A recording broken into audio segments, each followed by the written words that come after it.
Bonjour, c'est Ursule encore. On est le 5 décembre 2022. Alors, je viens sur la trompette ce matin encore et je viens proclamer le retour de notre Seigneur Jésus-Christ. Amen. J'espère que vous êtes encouragés, hein? Vous êtes remplis d'énergie, n'est-ce pas, pour prêcher la bonne nouvelle parce que nous sommes dans les temps où nous allons voir notre Seigneur Jésus-Christ. Amen. Alors, aujourd'hui, tôt le matin, j'avais fini de faire mes prières et tout, et puis bon, j'étais juste là, je relaxais tout simplement devant le Seigneur, amen. Voilà, et puis il m'a donné Apocalypse 12, le verset 3, amen. Alors, souvent on connaît les passages, mais souvent aussi, on espère que c'est pas ça. Alors j'ouvre, je tombe sur le dragon. Je me suis dit, ah ok. Bon, il y a des passages souvent on ne veut pas. On se dit, on va s'arrêter, on ne va pas parler de tout ça. Mais le Seigneur aimerait que aujourd'hui je puisse venir réveiller encore ces enfants en train de leur dire que c'est très très important que vous puissiez vous ranger en arrière de la femme. Très très important parce que le dragon s'est levé. C'est ça que le Seigneur veut que vous sachiez. Alors on va lire le passage d'aujourd'hui d'abord. Et après, on va lire le texte et on va voir ce que le Seigneur a préparé pour chacun d'entre nous à travers ma plume. Amen. Alors, Apocalypse 12, le verset 3, ça dit ceci. Je lis ce que le Seigneur m'a donné d'abord, ok? Et après, on va regarder qu'est-ce que le Seigneur a en réserve pour nous. Apocalypse 12, le verset 3, ça dit... Un autre signe parut encore dans le ciel. Et voici, c'était un grand dragon, rouge ayant 7 têtes et 10 cornes, et ses 7 têtes, et sur ces 7 têtes, 7 diadèmes. Amen. Alors, c'est dit, un autre signe parut encore dans le ciel. Pourquoi un autre signe? Parce qu'il y avait eu un premier signe, et c'est le signe de la femme. Alors le Seigneur m'a dit, tu as beaucoup parlé ces derniers temps de la femme. Et c'est une bonne chose. Mais il faut que tu parles de l'autre signe. Et aujourd'hui, le 5 décembre, il me demande de parler de l'autre signe, qui est le signe du dragon. Amen. On sait, le dragon, c'est assez vaste comme sujet, n'est-ce pas? Et on s'étendrait longtemps. On sait tous que le dragon, c'est l'ancien serpent. C'est ça qui est dit dans Apocalypse 12, le verset 7. Ça dit, et il eut guerre dans le ciel. Michel et ses anges combattirent contre le dragon. Et le dragon et ses anges combattirent, mais ils ne furent pas les plus forts. Et leur place ne fut plus trouvée dans le ciel. Et il fut précipité. Le grand dragon, le serpent ancien, appelé le diable et Satan, celui qui séduit toute la terre, il fut précipité sur la terre et ses anges furent précipités avec lui. Amen. Alors, le serpent ancien, celui de Genèse 3, il est devenu un dragon. Il s'est élevé, il a pris de la puissance, de la force, de l'énergie, du poids à tous les domaines de la société. Il s'est étendu, il a étendu ses tentacules. Voilà, alors il est devenu grand, énorme, balèze. Voilà le dragon. Et il a, comment on appelle ça? Lier les enfants de Dieu. Le mot me vient juste en anglais. Vous voyez? Je ne sais pas comment le dire. Il a lié les enfants de Dieu, c'est-à-dire, voilà, il les a entremêlés, voilà. Il les a entremêlés l'un dans l'autre et aussi il les a entremêlés. Eux-mêmes, là, les enfants de Dieu sont entrés dans les filets du serpent de telle sorte qu'ils sont pris comme dans une toile d'araignée. Voilà où plusieurs enfants de Dieu se trouvent. Mais le Seigneur a pourvu pour la délivrance. Il a pourvu pour la liberté. La Bible dit quoi? C'est pour la liberté que Christ nous a affranchis. Et quels sont ceux-là qui sont entremêlés, enchevêtrés dans les ficelles du dragon? Ce sont les enfants de Dieu. Pour ceux qui ne sont pas avec Dieu, c'est pas grave, c'est leur vie, c'est leur façon de faire. Mais les enfants de Dieu se sont laissés prendre, amen, dans les ficelles de l'ennemi, si bien qu'ils sont tellement pris là, serrés, et puis incapables de sortir de là, si ce n'est la grâce de Dieu. Amen. Et le Seigneur aimerait que tu saches que s'il y a un signe qui apparaît dans le ciel, le signe de la femme, mais cette femme-là est opposée par le dragon depuis l'origine. Amen. Et cette femme, c'est celle-là à qui Dieu a donné la matrice universelle. C'est celle à qui Dieu a donné l'utérus universel. C'est celle qui doit porter les enfants de Dieu, la Vierge Marie. Depuis l'origine, l'ennemi l'oppose. Et on comprend très bien pourquoi il l'oppose. Parce qu'elle est la seule femme qui a eu son enfant sans des rapports intimes avec un homme. Elle a eu en tout cas, elle a eu son enfant par la grâce de Dieu. La bénédiction est tombée sur elle, la présence de Dieu l'a couvert et puis elle a eu son enfant. Ça, c'est la grâce, ça c'est la grâce divine. Donc, l'ennemi n'a pas pu venir mettre son germe et toutes ces histoires en elle. Il n'a pas pu. Et il n'a pas réussi à la manipuler comme il manipule tous les humains. Il n'a pas réussi. Alors, il continue de la persécuter en faisant la guerre à ses enfants. De tous bords, tous côtés. Et quand le fruit pur, quand la racine, la semence incorruptible a été mise en elle, une fois qu'il est sorti, comme un humain, qu'il a cheminé, l'ennemi voulait toujours l'éliminer. Il voulait en finir avec lui. Mais alléluia, gloire à Dieu, Jésus-Christ a marché jusqu'à la croix. Il est allé jusqu'à la croix. Il a remporté la victoire pour nous à cet endroit. Et c'est comme ça que la mort a été engloutie. Amen. Et il nous a donné la possibilité, à toi et à moi, d'être appelés enfants de Dieu aujourd'hui. Amen. Mais ce n'était pas facile, ce n'était pas du tic au tac que, ouais, voici l'enfant de Dieu, on le laisse aller. Mais non. Les gens lui ont mis tellement les bâtons dans les roues. Quoique l'évidence était là, que c'était le Fils de Dieu. Les pharisiens et tout ça, ils ont joué leur jeu pour empêcher le plan de Dieu, mais le plan de Dieu a pu se réaliser. Amen. Et nous sommes dans le temps où le groupe du départ, c'est-à-dire Jésus, sa mère, les apôtres, le groupe du départ, ils sont partis, ils sont rentrés à la maison. Maintenant, le dragon est après les enfants de la femme, c'est-à-dire que vous et moi, si vous êtes ses enfants. Ok, je lui ai apporté l'enseignement dessus. Et ça, l'enseignement m'est venu parce que c'est le Seigneur lui-même. Moi, je pensais tout simplement que le serpent est à l'extérieur de l'église, et puis tous ceux qui sont dans l'église sont les enfants de Dieu. Jusqu'à ce que le Seigneur ouvre mes yeux et me fasse réaliser que le serpent est en plein dans l'église, il est assis là-bas, bien, il est roi dans l'église, et que les enfants de la femme, ils sont bien distincts des enfants du dragon. Mais c'est que les enfants de la femme savent qu'ils sont les enfants de la femme. Mais les enfants du dragon, ils ne savent pas qu'ils sont enfants du dragon. En plus, là, ils combattent la femme qui doit l'endroit de leur refuge, ils combattent cela. Et puis, là, ils sont perdus, là, finalement. Ils ne savent pas qui ils sont et où ils doivent se réfugier. Mais Dieu vient lancer encore un appel aujourd'hui pour te dire qu'il est très, très important que tu te réfugies dans le sein de Marie. C'est là-bas que tu auras ta protection. Écoute-moi bien, il n'y a pas un autre endroit. Alléluia. Il n'y a pas un autre endroit. Tu montes, tu descends, tu fais ce que tu veux. Il n'y aura pas un autre endroit. Voilà pourquoi je suis là pour te dire, change ta théologie, change ta philosophie. C'est-à-dire que jette toutes les mauvaises pensées concernant la Vierge Marie et puis fais tout, presse-toi pour trouver ton endroit de refuge. Presse-toi. Parce que le dragon s'est levé. Le dragon s'est levé, c'est ce que le Père aimerait que tu saches. Et je pense qu'hier ou avant-hier, j'ai apporté une vidéo légèrement parlant du fait que, c'était hier, parlant du fait que la bête et les autorités, ils vont consumer la prostituée. Mais qui est la prostituée? C'est l'église de Jésus-Christ, telle que nous la connaissons aujourd'hui. Elle est prostituée. Évangélique, catholique, méthodiste. C'est-à-dire qu'on ajoute les noms, on met dedans les East. Tous les East, là, mettez là dans les nombres des églises. Mettez. C'est en gros la prostituée.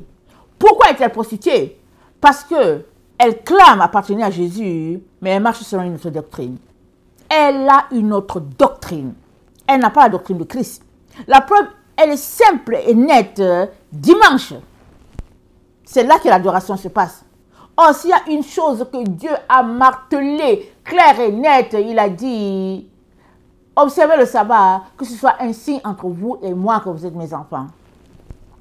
Que ce soit un signe entre vous et moi. Que les nations sachent que c'est un signe que vous êtes mes enfants. Et Ézéchiel 20, le verset 20.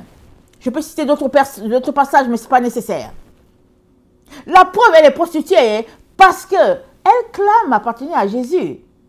Mais elle prend un jour qui n'a rien à voir avec le jour de repos que Dieu a décrété. Et puis elle adore là, affichant très bien sa prostitution. Affichant très bien sa désobéissance, sa désinvolture. Voilà ce qu'elle affiche. Montrant que hey, je fais ce que je veux. Et Dieu dit à la prostituée que bientôt tu seras consumée par le feu. Parce que Dieu a mis dans leur cœur le dessein il a mis dans leur cœur d'avoir un seul dessein, c'est-à-dire que les autorités et la bête, il a mis dans leur cœur de consumer la prostituée. Pourquoi? Parce que c'est son jugement. Elle refuse d'écouter. Mais si toi qui es là, tu m'écoutes, je viens de la part du Seigneur te dire, ramasse tes jambes à ton cou, fuis. Fuis. Pas grave si les gens t'insultent, ça ne colle pas sur toi. Ça ne colle pas. C'est les paroles d'une mère. Je dis souvent aux enfants, c'est pas grave, ça ne colle pas. Est-ce que c'est collé là? Ça ne colle pas. Ça ne colle pas sur toi l'injure de quelqu'un. Le mépris, ça ne colle pas sur toi.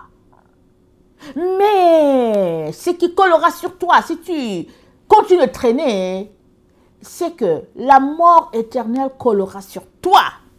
Si tu ne changes pas de camp au plus vite. Au plus vite. Parce que seuls les enfants de la femme seront sauvés. Apocalypse 12, le verset 7 nous dit qu'il y a eu guerre entre les deux parties, mais que le dragon et ses enfants n'ont pas été le plus fort. Évidemment, comment peuvent-ils être forts? Comment peuvent-ils être forts devant l'armée de lumière? Parce que eux, ils ont choisi la voie du compromis, alors que les autres ont choisi la voie de la consécration totale. Comment le dragon et ses enfants peuvent-ils dominer la femme et ses enfants? Ce n'est pas possible. Ce n'est pas possible. Alors Dieu te dit aujourd'hui, 5 décembre 2022, que le dragon, il s'est levé. Amen. Alors je lis encore. Un autre signe paraît encore dans le ciel. Et voici, c'était un grand dragon rouge ayant 7 têtes et 10 cornes. En tout cas, les 10 cornes, c'est les 10 rois sur la terre, on ne sait pas qui ils sont. Mais Apocalypse 17 nous dit ceci.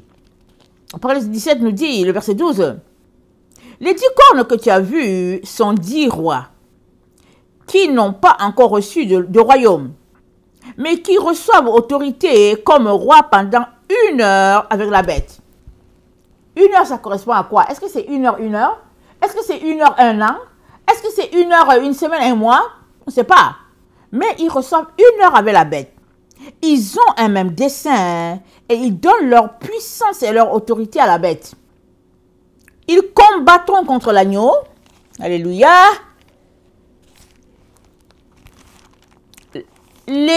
Attendez, ils combattront contre l'agneau. Attendez. Ils combattront. Il faut que je trouve mon passage. Écoutez, ma feuille, elle est pliée, ok? Ils combattront contre l'agneau et l'agneau les vaincra parce qu'il est le Seigneur des seigneurs et le roi des rois.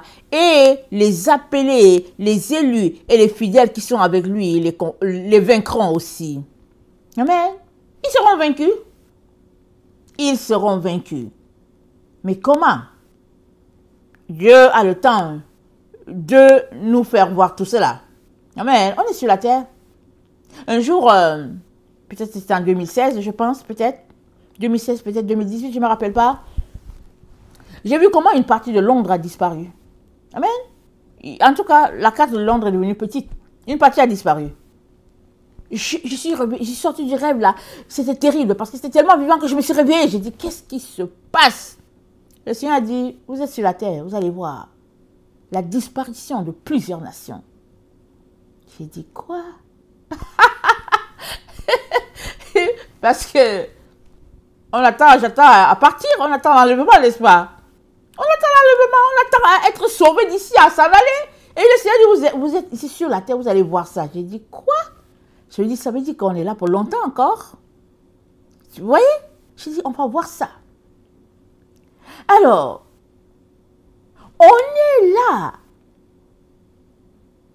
pour que la guerre entre le dragon et la femme puisse se finaliser avant que Dieu nous donne la nouvelle terre, le nouvel lieu. Amen.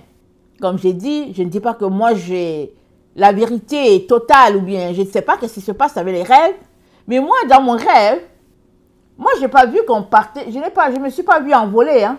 Moi j'ai vu tout simplement que je marchais, excusez-moi, je marchais sur cette terre et à un moment donné, je me suis rendu compte que je me suis transformée dans mon corps glorifié.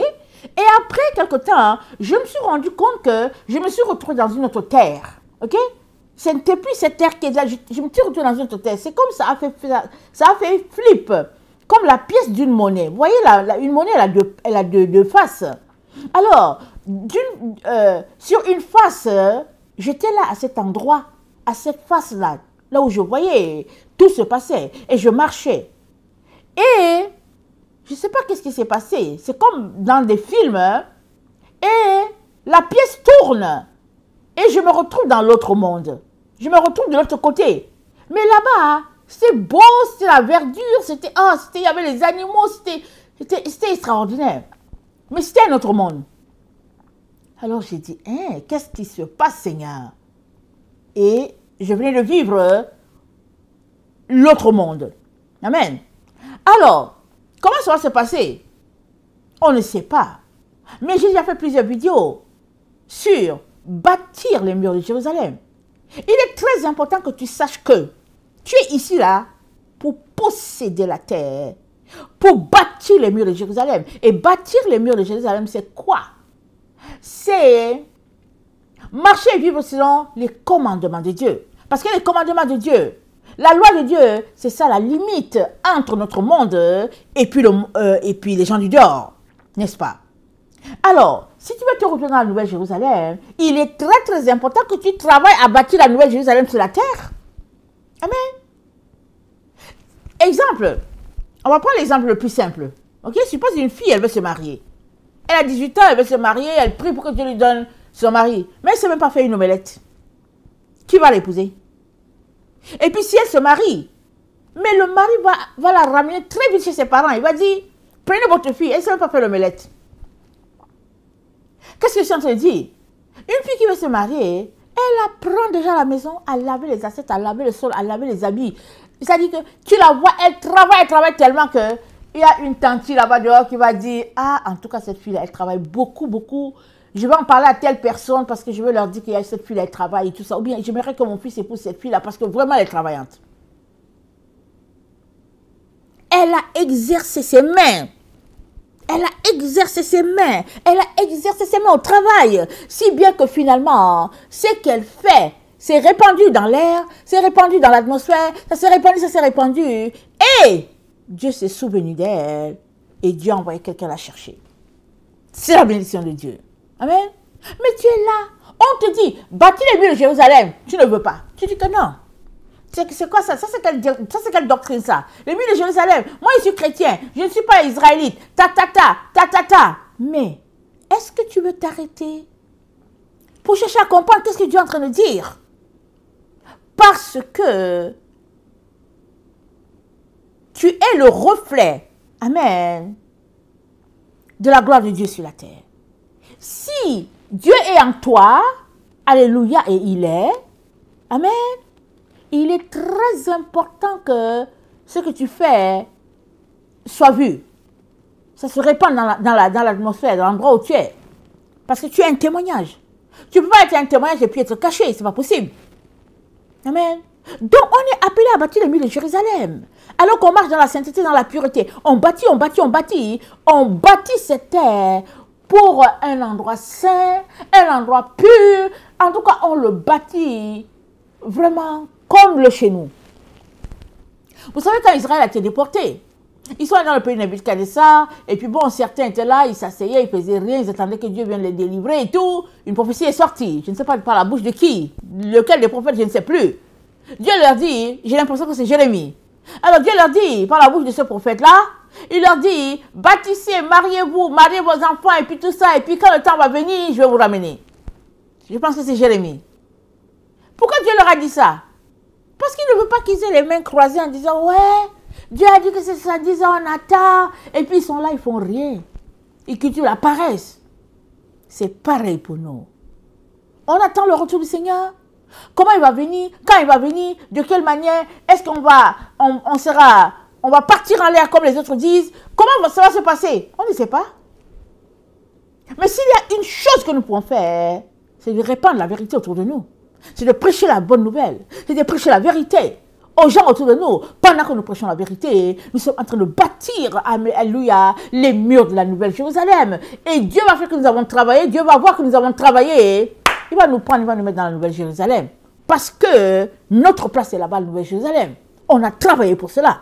Regardez, Apocalypse 22, voilà ce qui est dit. Non, Apocalypse 21. C'est dit ceci. Le verset 16.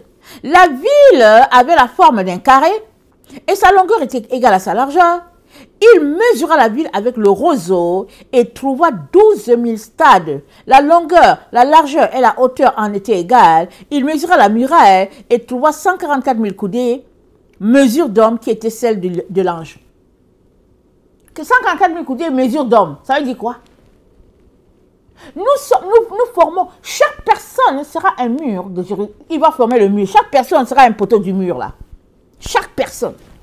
Quand Dieu va finir de nous aligner, tout ça là, on va former, le tabernacle sera fait. Il sera fait. Le tabernacle de Dieu qui avait les hommes, ça sera fait. Chacun doit être posté à une place dans le tabernacle.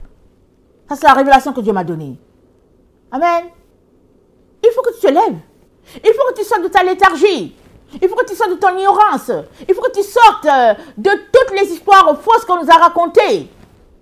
Pour cela, tu as besoin de prendre ta Bible, de dégager un temps, de dégager l'espace et t'asseoir pour chercher pour le Seigneur. Ouvre mes yeux afin que je vois la vérité. Seigneur, fais tomber mes écailles s'il te plaît, aide-moi. Il t'aidera.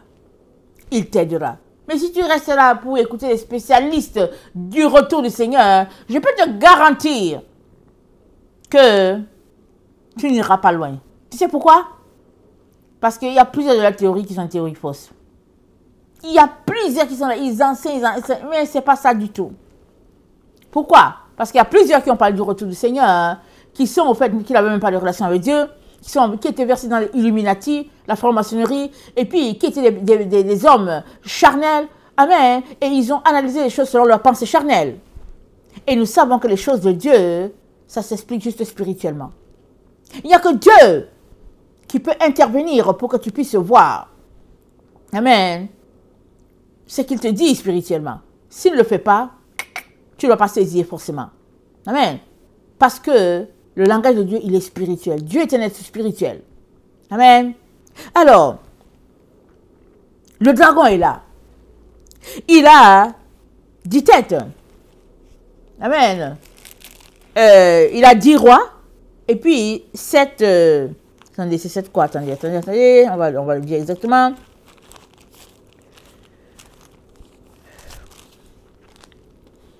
Il a 7 têtes et 10 cornes. Amen. Et ici aussi, on dit, et il a paru. Parce qu'il y avait un signe, le signe de la femme, et le signe du dragon aussi apparu. Et le Seigneur aimerait que tu saches que, voilà l'équipe de la confrontation. Voilà les têtes de la confrontation. Il y a la femme, il y a le dragon, c'est les 2 têtes. Il n'y a pas 3, il n'y a que 2 têtes. Tout ce que tu fais, peu importe tout ce que tu fais sur la terre, soit ça se retrouve en arrêt de la femme, ça se retrouve en arrêt du dragon. Il n'y a pas une 3e équipe. Il n'y en a pas, ça n'existe pas. Voilà pourquoi quand j'ai fait la vidéo sur les 2 matrices, amen, j'ai dit, il y a la matrice universelle que Dieu a prévue, la matrice de Marie, Et à l'autre matrice, c'est dit la matrice a problème. En français, ça se dit quand même, mais en anglais, ça se dit mieux. En anglais, tu entends bien que c'est la matrice a problème. Et pourquoi? Comment s'est-elle créée? Elle s'est créée par le groupe de gens qui disent qu'ils ne veulent pas la matrice de Dieu. Ils ne veulent pas la matrice universelle. Ils ont commencé à faire des débats. Ils ont commencé à contester, à discuter. Vraiment. Et finalement, ils ont créé une matrice qu'on appelle problème. Finalement, tout le monde se retrouve là-dedans, hein, les contestateurs. Ils sont là-dedans. Ils vivent, ils naviguent, on dit Internet, on dit technologie, fine technologie, tout ça, science de l'information, tout est dedans. Évidemment, en tant qu'humain, hein, on utilise cela pour vivre, pour surfer, n'est-ce pas? Et puis, on peut l'utiliser juste parce qu'on a besoin d'envoyer un courriel ça et là, parce qu'on a besoin d'un document, parce que... Mais on peut aussi l'utiliser et faire comme les enfants du dragon, c'est-à-dire on est assis dedans. On ne fait rien d'autre qu'on est là, dans notre matrice qu'on appelle problème. Et la matrice qu'on appelle problème, elle sera détruite. Parce qu'elle n'existe pas dans le fond. Elle est virtuelle. Elle n'existe pas. La seule qui existe et que Dieu a prévue, c'est la matrice de la mer. Voilà pourquoi à la fin, elle sera détruite, la matrice qu'on appelle problème. La seule matrice qui va demeurer, c'est la matrice de la mer, la matrice de la Vierge Marie. Ça va rester. Alors, le Seigneur te dit, le signe du dragon a apparu. Et la confrontation va se faire bientôt. Seul problème, où seras-tu trouvé? Du côté de la femme ou du côté du dragon? Parce que les seuls qui seront sauvés, c'est les enfants de la femme. Tu peux ne pas content. Tu peux, en tout cas, faire tout ce que tu veux. Ça ne change rien. C'est les enfants de la femme qui seront sauvés et pas les enfants du dragon. Maintenant, si tu n'es pas sûr que tu es enfant de la femme, sache que le simple fait que tu fais, que tu ne fais pas, que tu ne pries pas ton rosaire, montre que tu n'es pas l'enfant de la femme. Tu n'es pas en relation avec elle. Tu l'insultes. Tu la méprises. Parce que les enfants de la femme, ils ont reçu un ordre. J'ai demandé à tout un chacun hein, de prier son rosaire une fois dans la journée, une fois dans la soirée. Ça, c'est pour le minimum. Pour un départ. Parce que vous savez, chaque équipe est identifiée. Chaque équipe a un mot d'ordre. Suppose que deux équipes jouent. Alors, si l'un est habillé en jaune, l'autre équipe va dire, OK, on va choisir du blanc. Ou bien ils sont dans le terrain, amen. Souvent, surtout dans les récréations. Souvent, les professeurs vont dire aux enfants, venez, venez, venez. On leur distribue tous des tabliers. Ils ont tous des tabliers bleus. Ils sont là, ils courent, mais ils ont comme un tablier là sur leur habit. Comme ça, le professeur reconnaît tous ses enfants. Et quand la cloche sonne, le professeur, il sélectionne juste ses tabliers. Il pointe les tabliers et puis il sait que s'il avait donné 22 tabliers, il sait qu'il y a 22 enfants. Il n'y a aucun enfant qui va s'échapper et en allant ailleurs. L'équipe est identifiée comme ça. Donc les enfants de la femme, ils sont identifiés par l'honneur qu'ils lui rendent matin, midi, soir. Pour lui dire, je vous salue Marie pleine de grâce. Le Seigneur est avec vous. Amen. Je vous salue Marie pleine de grâce. Le Seigneur est avec vous. Pourquoi? C'est la salutation de Dieu. C'est Dieu qui a envoyé l'ange. Les enfants de la femme, ils répètent seulement ce que le papa a dit. Ils répètent juste, ils disent que, ah, femme, on te salue aussi. Dieu le Père t'a salué, on te salue. Comme nous avons été volés, ça dit qu'on nous a dépouillés, on nous a déplumés de toute vérité. On nous a laissés là. On se lève, on ouvre nos grandes gueules, on insulte, on dit wow, ceci, cela, elle a fait comme si, elle est en haut, elle est en bas, elle a fait. Ouf! Il faut regarder les commentaires. Tu t'arrêtes, tu te dis, mais tout ça c'est pourquoi? Mais tout ça c'est parce que elle est la femme qui a porté grâce devant Dieu. Elle est la femme pour qui l'ennemi ne peut rien. Il a tout fait. Elle a fini sa mission sur la terre. Elle est rentrée. Elle a été glorifiée. En plus, là, Dieu n'a pas laissé son corps dans la corruption. Elle a été enlevée. Son corps est parti. Les gens se lèvent, ils disent que ouais, les catholiques, ils mentent, ils ont inventé une date d'Assomption, ils ont fait ceci. Non, l'histoire est vraie. Si désolé te dire que l'histoire est vraie, les catholiques n'ont rien inventé. Ils n'ont rien inventé. C'est vrai. C'est Jacques qui a écrit. Il a écrit ça, il a mis. C'est là. Si tu veux la vérité, tu l'auras. Tu ne veux pas, ah, c'est ton problème, c'est ton choix. Mais ce jour-là, tu ne te plaindras pas, tu vas venir devant Dieu pour dire que, ouais, Père, pardonne-moi, je pensais que, oh, c'est maintenant que tu dois changer les choses.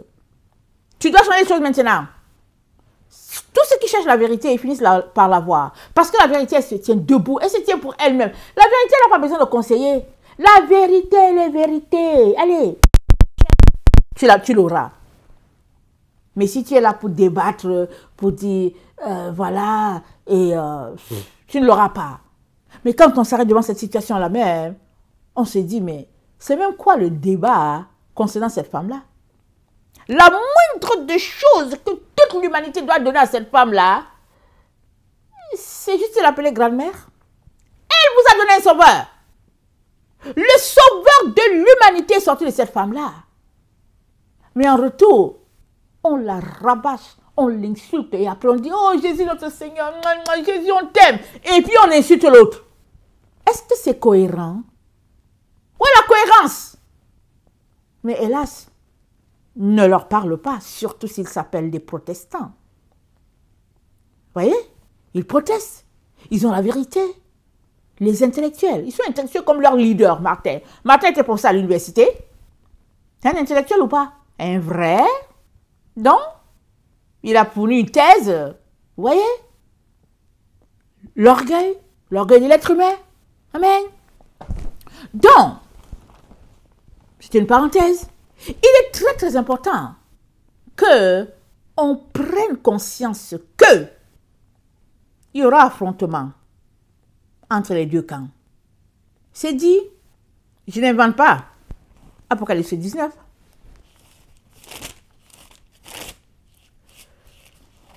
Le verset 11, si j'ai bonne mémoire. Apocalypse 19, le verset 11. Puis je vis le ciel ouvert, et voici parut un cheval blanc. Celui qui le montait s'appelle fidèle et véritable. Et il juge et combat avec justice. Ses yeux étaient comme une flamme de feu.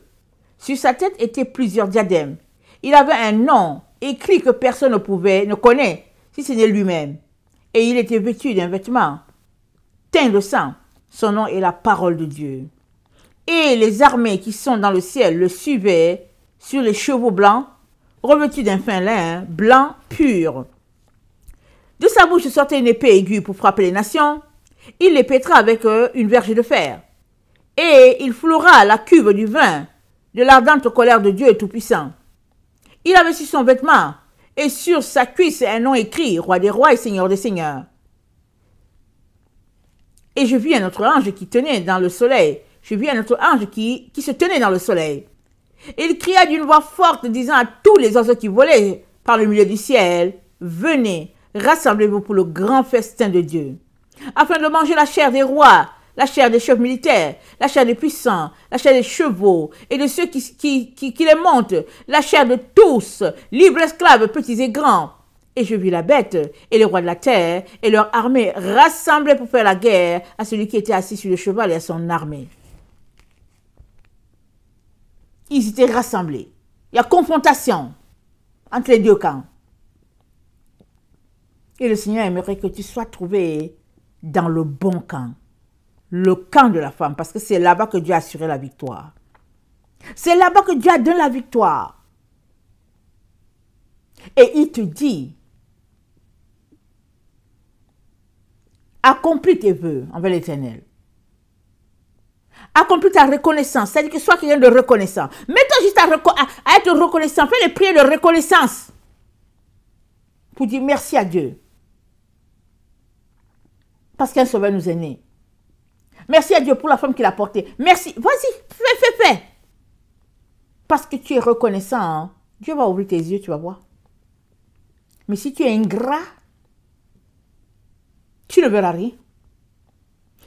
Et de surcroît, tu vas penser que tu as raison d'être ingrat envers celle qui a porté le Sauveur. Alors,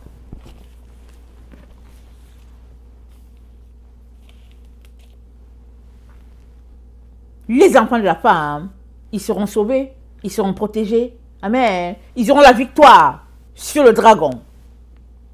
Allons-y voir. Malachie 4, verset 2. Malachie 4, mais pour vous qui craignez mon nom, s'élèvera le soleil de la justice, et la guérison sera sous ses ailes. Vous sortirez, vous sauterez comme des veaux d'une étable, et vous foulerez les méchants, car ils seront comme de la cendre sous la plante de vos pieds, au jour que je prépare, dit l'Éternel des armées. Amen. Alors on foule les méchants où? Où est-ce qu'on foule les méchants? Amen. On foule les méchants hein, parce qu'on est, on est sur la terre ensemble.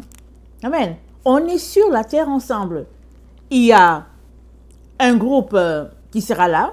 Je pense que le tiers de la terre sera là. Amen. Et Jésus-Christ dit quoi? Il dit qu'il va les épurer jusqu'à ce que... En tout cas, allons-y lire dans Zacharie. Dans Zacharie, il va épurer ce tiers-là qui va rester. Et c'est ce tiers-là qui sera capable de présenter une offrande à l'Éternel. Amen. Mais pendant qu'il les épure où? Il ne les épure pas dans leur état de personnes qui ont quitté la terre, c'est-à-dire que les personnes qui ont fini leur travail, qui sont rentrées. Non, on épure les personnes qui sont encore là sur la terre. Celles qui sont parties rejoindre le Seigneur, elles sont dans le sein d'Abraham, et puis bon, et puis elles sont à la maison du Père. Ceux qui sont morts avant, amen. Avant que Jésus-Christ vienne, la Bible nous dit qu'ils étaient dans le sein d'Abraham. Mais quand Jésus-Christ est venu, ceux qui sont morts, amen, ils sont rentrés dans le paradis, amen, le sein du Père. Et les autres, il s'est dit qu'il y a un tiers qui sera là, sur la terre. Attendez, je vais trouver le passage. Alors, c'est dit dans Zacharie 13, le verset 7, c'est dit « Épée, lève-toi sur mon pasteur, et sur l'homme qui est mon compagnon, dit l'Éternel des armées. Frappe le pasteur et que les brebis se dispersent. Et je tournerai ma main vers les faibles, dans tout le pays de l'Éternel. Les 2 tiers seront exterminés, périront, et l'autre tiers restera. Je mettrai ce tiers dans le feu, et je le purifierai comme on purifie l'argent, et je l'éprouverai comme on éprouve l'or. Il invoquera mon nom, et je l'exaucerai. Je dirai, c'est mon peuple, et il dira, l'Éternel est mon Dieu. Amen. Voilà, il y a un tiers qui va rester. C'est ce tiers-là qui va fouler le méchant. Il va le fouler. Voilà pourquoi il est très, très, très important de ne pas avoir à être l'ennemi de Dieu. Et c'est très important. Vous savez qu'on est une génération qui justifie beaucoup les choses. Alors quand quelque chose est évident, on dit que non, mais attends, mais c'est parce que... Et puis bon, on est une génération comme ça. C'est comme ça qu'on nous a éduqués à cause d'être à l'école et tout. Il faut argumenter, il faut dire ceci, il faut dire ceci, il faut dire cela, etc. Mais avec Dieu, on n'argumente pas. On lit quelque chose et puis on dit, ah, bon Seigneur, c'est pas ça que j'observe, pardonne-moi et puis aide-moi. Et on se met à mettre en pratique ce que le Seigneur attend de nous. Amen. Alors, Jésus-Christ lui-même, il a dit à Laodicée, nous sommes la génération de Laodicée, il a dit à Laodicée, je vais te vomir. Pourquoi? Parce que Laodicée, elle est juste là, amorphe, ne sachant pas très bien où se tourner, et puis elle ne prend pas de décision, elle ne prend pas de décision.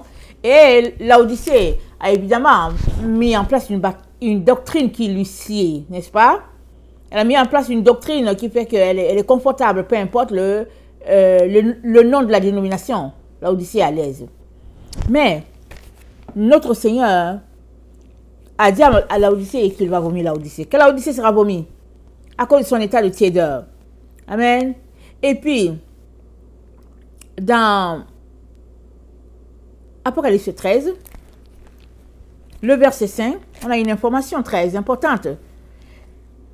C'est dit que à la bête, amen, il lui a été donné 42 mois. Voilà ce qui s'est dit. Le verset 4. Ils adoraient le dragon parce qu'il avait donné l'autorité à la bête. Ils adoraient la bête en disant qu'il est semblable à la bête et qu'il peut combattre contre elle. Et il lui fut donné une bouche qui proférait des paroles arrogantes et des blasphèmes. Il lui fut dit Et il lui fut donné le pouvoir d'agir pendant 42 mois. Et elle ouvrit sa bouche pour proférer des blasphèmes contre Dieu, pour blasphémer son nom et son tabernacle et ceux qui habitent dans le ciel. Il lui fut donné de faire la guerre aux saints et de les vaincre. Et il lui fut donné autorité sur toute tribu, tout peuple, toute langue, toute nation. Et tous les habitants de la terre l'adoreront. Ce dont le nom n'a pas été écrit de la fondation du monde dans le livre de vie de l'agneau qui a été immolé. Tous les habitants vont l'adorer. Tous ceux qui refusent de retourner à l'origine, tous ceux qui refusent, qui disent non, non, non, c'est pas comme ça, ils vont se retrouver à adorer la bête. Pourquoi? Parce que le refuge pour chacun d'entre nous, c'est dans la matrice. Il faut que je vous dise ça comme ça. C'est dans le sein de Marie. Comme tu n'aimes pas, tu ne veux pas aller là-bas, tu dis que c'est une idolâtrie, ben, je ne sais pas comment tu as fait. C'est ça l'histoire. Voilà. C'est ça que Dieu a fait. Pour bien prendre tous ceux-là qui ont, excusez-moi, la bouche pour toujours dire quelque chose. Dans la vie, c'est bon de se taire pour dire, Seigneur, je ne comprends pas, viens à mon secours. Mais les enfants de Dieu, ils seront tellement coincés. Surtout ceux qui ont la bouche là, qui passent leur temps à insulter Marie là. Tu as fait comment? Le dragon ne peut pas te sauver. Il a juste la bouche. Et puis il est flatteur. Voilà pourquoi Jésus-Christ a dit que nul ne vous séduise. Les disciples lui ont dit, mais comment ça va arriver? Est-ce que tu peux nous dire et tout ça? Il dit, ah, que nul ne vous séduise. Matthieu 24, le verset 4. Que nul ne vous séduise. Parce que si tu es séduit, tu ne vas pas arriver tu ne vas pas arriver. Parce que le refuge, c'est un endroit où tu n'aimes pas. Or, Dieu a dit que c'est là-bas le refuge. On va faire comment? Bon. Il faut que je vous pose cette question. On va faire comment?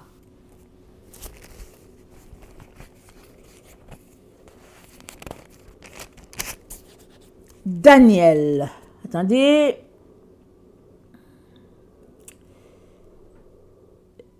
Ok. Apocalypse 12, le verset 8. Excusez-moi, je suis en train de lire mes notes, n'est-ce pas? Apocalypse 12, le verset 8, ça dit ceci. Mais ils ne furent pas les plus forts, et leur place ne fut plus trouvée dans le ciel. Qu'est-ce que c'est qui n'était pas plus fort? Le groupe du dragon. C'est pourquoi je te demande, tu vas faire comment? C'est sûr que entendre une personne d'origine évangélique parler du sein de Marie, c'est quand même, ça sort de l'ordinaire, n'est-ce pas? Et on s'arrête, on se dit, voilà, elle est égarée là. Elle raconte n'importe quoi. Et puis, c'est normal que tu puisses penser comme ça une première fois. Mais je te donne la permission, je t'encourage à penser une deuxième, troisième, quatrième, cinquième, 10e fois. Pense seulement. Pense. Et ne t'arrête pas de penser jusqu'à ce que Dieu t'ait répondu. Parce que si tu es quelqu'un qui marche devant Dieu, vraiment, un bon chrétien là, dimanche après dimanche, tu donnes ta dîme, ton offrande, tu soutiens les pauvres et tout, tu fais tout ça. Mais tu as un problème, en particulier envers les femmes, peu importe. Et puis là, on vient de te dire sur croix que Marie, c'est l'endroit où tu dois te réfugier. Ah, tu vois? Vous voyez? Tu vas penser plusieurs fois, tu vas dire non, non, non. Au nom puissant de Jésus, je lis cette parole, comme disent souvent les évangéliques, les pentecôtistes, c'est tout, les chrétiens. Ils disent, non, non, non, au nom de Jésus, ça ne vient pas de Dieu. Non, non, je refuse. Mais il faut que je vous dise une chose. Allons-y dans Daniel, je pense que c'est 11. Je n'avais pas préparé mon texte, ok? Mais je pense qu'on va le trouver, par la grâce de Dieu. Daniel 11 nous parle de l'Antichrist. Écoutez ce que ça dit, Daniel 11. Mais elle nous parle de l'Antichrist, ça dit le dragon. Daniel 11, le verset 36, ça dit, le roi fera ce qu'il voudra. Il s'élèvera, il se glorifiera au-dessus de tous les dieux. Et il dira des choses incroyables contre le Dieu des cieux. Il prospérera jusqu'à ce que la colère soit consommée, car ce qui est arrêté s'accomplira. il n'aura égard ni au Dieu de ses pères, ni à la divinité qui fait les délices des femmes. Il n'aura égard à aucun Dieu, car il se glorifiera au-dessus de tous. Il n'aura égard ni au Dieu de ses pères, ni à la divinité qui fait les délices des femmes. Alors, c'est quoi la divinité qui fait les délices des femmes? Amen. C'est la mère divine, ou quelque chose, la mère divine. Ok? Ou bien, c'est aussi, vous savez, on nous a éduqués à un Dieu juste mal, mais Dieu, il a le côté mâle et le côté femelle, ok? Et puis, dans certaines cultures, il y avait des gens qui donnaient juste leur dîme à Dieu, mais de son côté féminin. Ils faisaient la distinction. Et c'était ça qui est l'idolâtrie, n'est-ce pas? Parce que Dieu, il est tout simplement Dieu, et en lui, il y a le féminin et il y a le masculin. Ok? Alors, mais ce que je viens pointer ici, c'est le fait que l'antichrist, l'opposant, le dragon, amen, c'est dit, il n'aura égard ni au Dieu de ses pères, ni à la divinité qui fait la délice des femmes. C'est-à-dire, c'est quelqu'un qui, en tout cas, il n'aime pas les femmes. Il y a quelque chose avec les femmes, il n'aime pas. Ok? Mais le problème est que si tu le suis, tu vas hériter de cet esprit-là. Lui, il est juste masculin. Alors, on nous a présenté un Dieu qui a juste le côté masculin. C'est ça qu'on nous a présenté. Mais à un moment donné, quand on finit de marcher avec Dieu, on devra s'arrêter pour dire, mais est-ce qu'on a une mère? On devra s'arrêter. Puisque nous avons été créés à l'image de Dieu, et que nous vivons dans une famille, nous venons sur la terre, là où il y a un père et une mère. Donc, il faudrait se demander, il faudrait se poser la question. Alors, si l'endroit où Dieu te dit, vas-y là, c'est ton refuge, tu refuses, mais tu vas aller où? Dis-moi. Où vas-tu aller? Puisque tu refuses le refuge de Dieu, tu vas aller chez le dragon, mais il ne peut pas te donner la vie éternelle. Il va juste te flatter, il va dire, oui, viens mon enfant et tout. C'est dit quoi? Daniel 11, c'est dit, le verset 38. Toutefois, il honorera le Dieu des forteresses sur son piédestal. À ce Dieu que ne connaissaient pas ses parents, ses pères, il rendra des hommages avec de l'or, de l'argent, des pierres précieuses, de l'objet de prix. C'est avec le Dieu étranger qu'il agira contre les dieux fortifiés et il comblera d'honneur ceux qui le reconnaîtront. Il les fera dominer sur plusieurs, il leur distribuera des terres pour récompense. Amen. Voilà ce qu'il va faire. Tous ceux-là qui vont dire, oh non, non, non, tu es Dieu, tu es notre sauveur. En tout cas, il va leur donner les terres, il va leur donner de l'argent, il va leur donner les voitures, il va tout donner. C'est tout ce qu'il peut te donner. Le matériel, il peut te donner ça. Mais qu'est-ce que Jésus a dit? À quoi sert-il à un homme de gagner le monde entier si son âme il devait perdre? Ici, là, c'est la course contre la montre.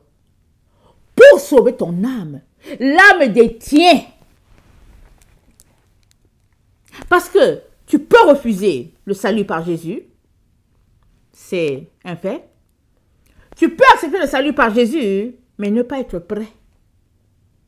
Ton âme sera perdue pareil. Comme celui qui a refusé. Tu peux dire que oui, Jésus, je t'aime. Et puis courir, tout faire pour t'apprêter.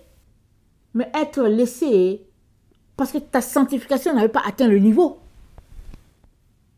Que vas-tu faire? Jésus ne veut pas cela pour toi. Tout cela, il ne veut pas. Il te dit, mon fils, ma fille, sois sage. Sois sage. Va à ton lieu de refuge et il y a un seul. Et c'est la matrice universelle. La seule matrice qui existe. C'est la seule. Et puis en passant, si Jésus n'a pas refusé cette matrice, si lui qui est Dieu il a logé dans cette matrice. Il est très important que tu t'arrêtes et que tu te demandes si tu n'as pas un petit problème avec l'orgueil. Ça, c'est un très bon conseil. Généralement, quand on pose ce type de questions-là, Dieu est content parce que tu peux enfin être sauvé. Parce que Dieu résiste aux orgueilleux, mais il fait grâce aux humbles. Acquérir l'humilité pour un orgueilleux, c'est difficile. Mais s'il vient un moment où il dit, et si j'avais tort, là commence finalement, amen, un pèlerinage pour lui en direction de la lumière. Alors,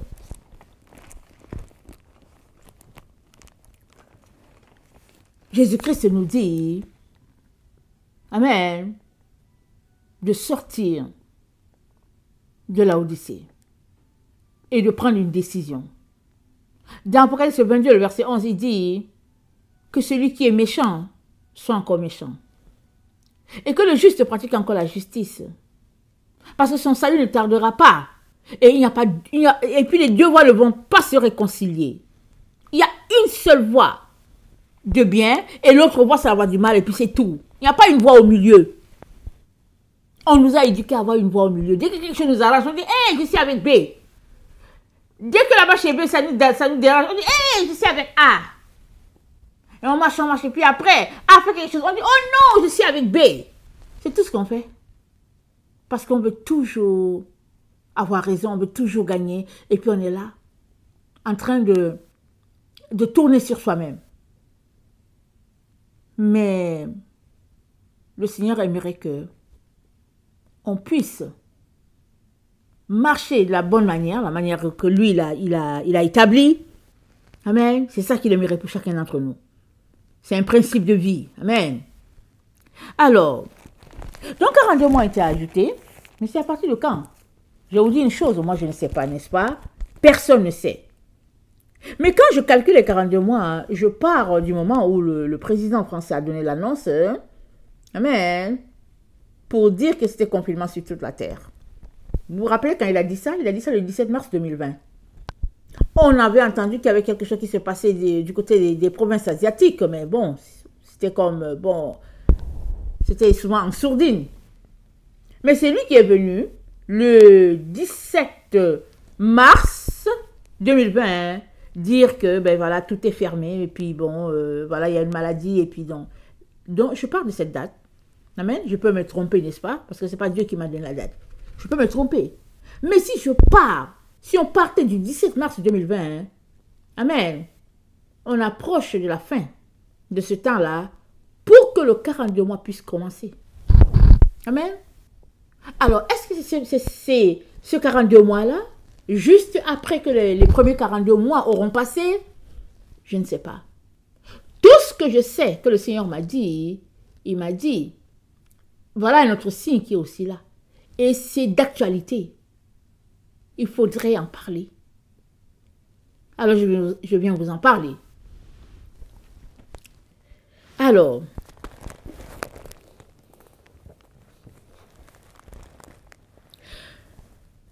Daniel 7, le verset 7, Daniel 7, le verset 7, nous parle aussi du texte de Apocalypse 13, là, le verset 8.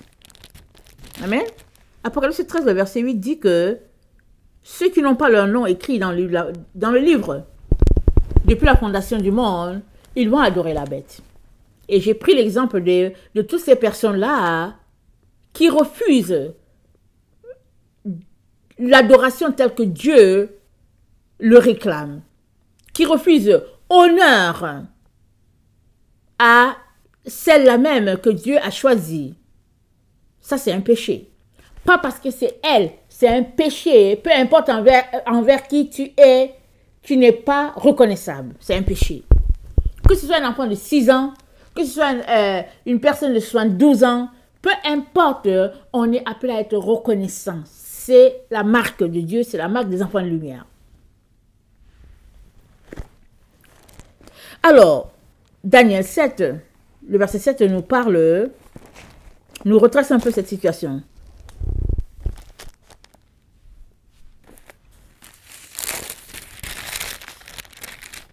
Attendez, est-ce que je suis au bon endroit? Je pense que je vais lire au verset 17, ok? Daniel 7. Ces 4 grands animaux, ce sont 4 rois qui s'élèveront de la terre, mais les saints du Très-Haut recevront le royaume. Et ils posséderont le royaume éternellement, d'éternité en éternité. Ensuite, je désirais savoir la vérité sur le 4e animal, qui était différent de tous les autres. De tous les autres, extrêmement terrible, qui avait les dents de fer et des ongles d'airain, qui mangeait brisé, foulé aux pieds, ce qui restait. Sur les 10 cornes qu'il avait à la tête, et sur l'autre qui était sortie de devant laquelle 3 étaient tombés, sur cette corne qui avait des yeux, une bouche parlant avec arrogance et une plus grande apparence que les autres. Je vis cette corne faire la guerre aux saints et l'emporter sur eux, jusqu'au moment où l'ancien des jours vint donner droit aux saints du Très-Haut. Et le temps arriva où les saints furent en possession du royaume. Et il me parla ainsi, le 4e royaume, c'est un royaume, il me parla ainsi, le 4e royaume, c'est un 4e royaume qui existera sur la terre, différent de tous les autres. Il dévorera toute la terre, la foulera et la brisera. Les 10 cornes, ce sont 10 rois qui s'élèveront de ce royaume. Un autre s'élèvera après eux. Il sera différent des premiers. Il abaissera 3 rois. Il prononcera des paroles contre le Très-Haut. Il opprimera les saints du Très-Haut. Et il espérera changer les temps, la loi. Les saints seront livrés entre ses mains pendant un temps, des temps, la moitié d'un temps. Ça correspond à 42 mois. Ok? Puis viendra le jugement et on lui ôtera sa domination qui sera détruite et anéantie pour toujours. Ok? Il y a 42 mois qui sont là, qui sont donnés. Amen. Pour cette sale besogne. Alors, Dieu n'est pas là pour t'effrayer. Hein? Dieu n'est pas là pour t'effrayer. Il n'envoie pas quelqu'un te parler pour que tu paniques. Non. Il te parle parce que c'est la fin complètement. Et peut-être que tu ne le sais pas. Il te parle parce qu'il faudrait que tu mettes ta vie en sécurité. Que tu retournes à l'origine pour pouvoir pratiquer la bonne doctrine. Il te parle. Parce que si le refuge pour toute l'humanité se trouve dans le sein d'une personne, il est très important qu'on fasse donc tout notre possible pour loger dans ce sein-là, le temps que la destruction passe. Amen. Parce que la destruction va passer. La terre sera ravagée. Mais tous ceux-là qui auront pour refuge le sein de Marie, ils seront protégés. Amen. Je vous reprends dans l'autre vidéo dans quelques minutes. J'ai préféré couper cette vidéo-ci. Amen. Et puis, je viens vous présenter l'autre partie de cette vidéo. Alors, il est donc très important qu'on puisse sortir de la vie à double voie. Amen. Et uniquement pratiquer les voies de Dieu et s'en tenir à ça. Amen. Que le Seigneur bénisse sa parole. Je vous aime beaucoup et Dieu davantage. Maranatha, Jésus revient. Amen et amen.